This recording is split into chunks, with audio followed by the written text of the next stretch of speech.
आजको भिडियोमा चाहिँ हामी हेलमेट सेटअप कसरी गर्ने सिक्नेछौँ। ब्रोले चाहिँ हेलमेटको सेटअपको फोटो पठाइदिनु भन्नुभएको रहेछ हैन, तर म चाहिँ हेलमेट कसरी गर्ने भनेर भिडियो नै बनाउन छु। फर्स्ट अफ अल चाहियो तपाईहरुलाई हेलमेट हैन, हेलमेट नभए त कहाँबाट आउनु। हेलमेट पनि यस्तो फुलवाला चाहिन्छ हैन, हाफ हेलमेट चाहिँ हुँदैन। त्यसपछि हामीलाई चाहिन्छ माउन्टिङ, जो कि बजारमा लगभग 400 300 मा पाउँछ, 300 400 मा एभरेज हैन। त्यो चाहिँ 200 जाने इयरफोन हो, फुटिसकेको छ स्टिल युजेबल छ हैन। यो माइकको लागि चाहिँ मेन चाहिँ यो चाहियो, मोबाइल भिडियो बनाउनलाई।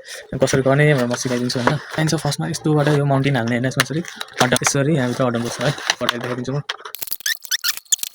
यसरी यसलाई टक्क बाँधेपछि मजाले टाइट गरेर बाँध्नुपर्छ हैन, यसरी नहल्लिने गरी यसरी खोल्ने। यसरी खोलेपछि यस्तो भित्र प्वाल हुन्छ हैन। प्वाल भएपछि यसलाई नचाहिने भाग चाहिँ त्यहाँ हाल्दिने। यसलाई चाहिँ कहाँ अड्काउने भन्दाखेरि यस्तो अगाडि चाहिँ अड्काउनुपर्छ, किनकि ठ्याक्कै मुख अगाडि हेलो गर्नु हुन्छ, बोल्नलाई हुन्छ नि त। यो चाहिँ माइक हो, के भनेको चाहिँ यसलाई माउन्टेनलाई मजाले आफ्नो हिसाबले सेटअप गरेर यहाँ राख्ने। अब चाहिने अनुसारमा यसरी अड्डाउने हैन। अड्डाइसकेपछि यहाँबाट तपाईहरुको इयरफोन हाल्ने ठाउँ यस्तो तार घुसाउने ठाउँ चाहिँ यहाँ छैन, यसरी घुसाइदिने। यसो गरेपछि टक्क यहाँ कनेक्सन भयो नि त माइकसँग। माइक यहाँ हाल्ने, टक्क यसरी बोल्दै जाने, welcome to my channel guys. यसरी गर्ने हेलमेट सेटअप।